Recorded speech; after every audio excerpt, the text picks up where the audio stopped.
Mazlum Doğan.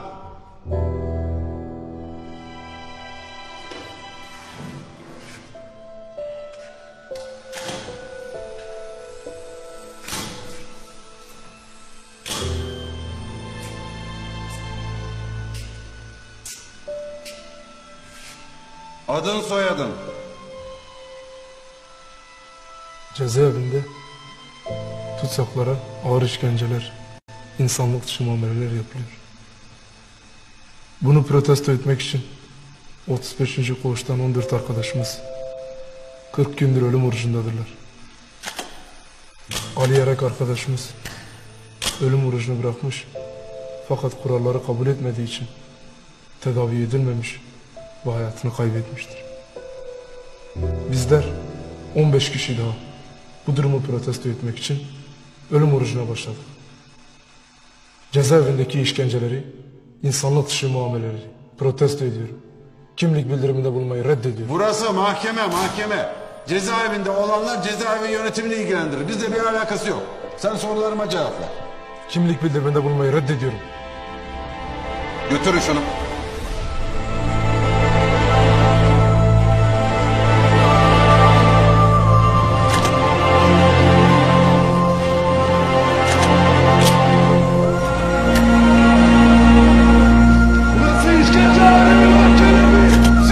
Durun. Kurallara uyun.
Yakın ne ses veriyorsun?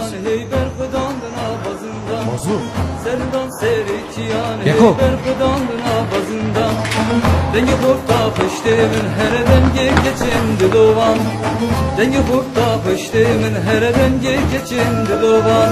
Serhildan, serhildan jiyane hey berpadan jiyane.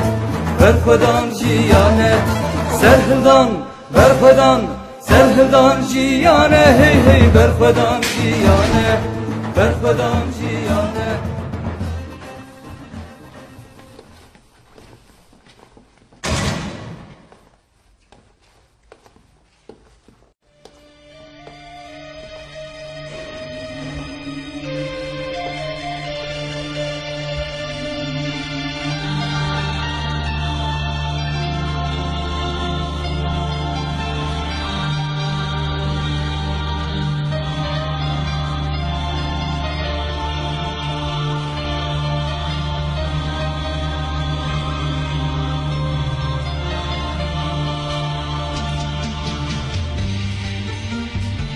Arkadaş, bir şey mi oldu mahkemede?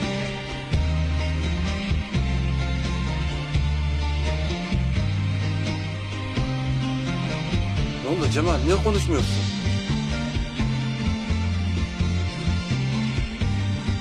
Olsun. Kendini yakmış. Navroz gecesi kendini yakmış mı?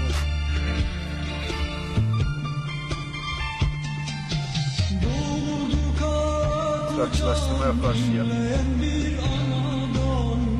işkenceleri protesto etmiş. Aslında ölmüş. Doğurdu kara kocan, dinleyen bir anadan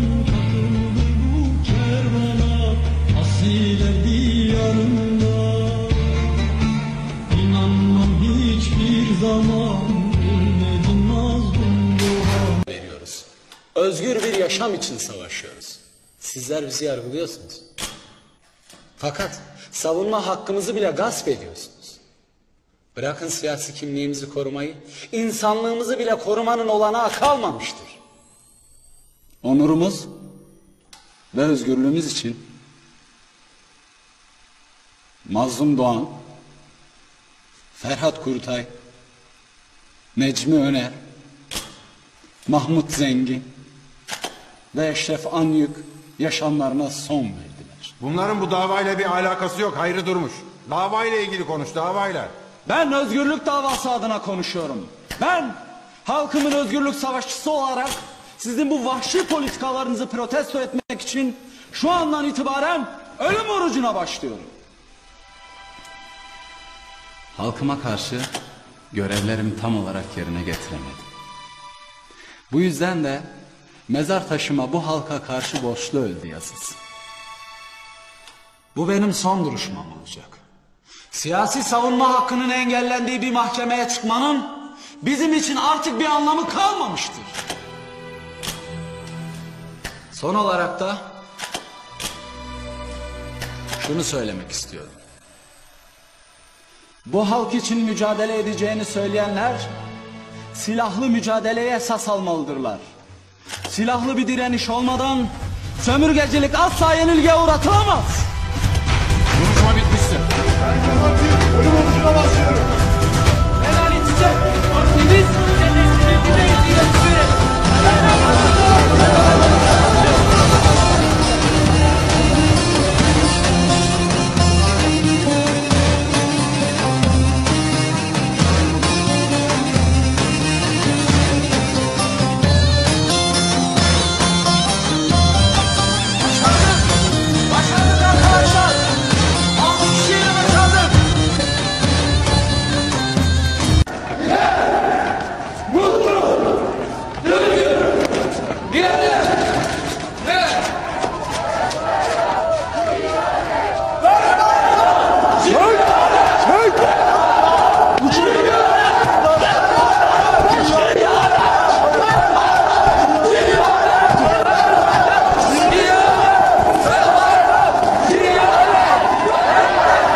Kemal, yavrum,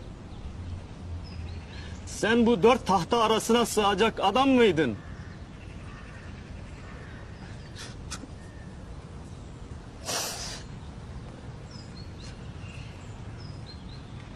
Aslında Kemal'im burada, bu topraklarda yatması lazım. Onun asıl ülkesi burasıydı. Oğlum bu toprakları çok sevdi. Burası için savaştı. Ve burada öldü. Annesi, git Kemal'imi getir. Son bir defa görmek, okşamak istiyorum dedi.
Dum